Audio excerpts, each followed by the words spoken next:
अगर आप खांसी या गले की खराश से परेशान हैं, तो इसका कारण बदलता हुआ मौसम, ठंडा गर्म खा पी लेना या कोई वायरल इन्फेक्शन हो सकता है।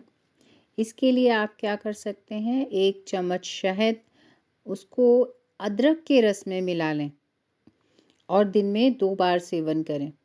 इससे आपके गले को बहुत राहत मिलेगी। साथ ही साथ आप हल्दी वाला दूध पी सकते हैं और नमक वाले पानी से गरारे करना भी आपके गले को बहुत राहत देगा।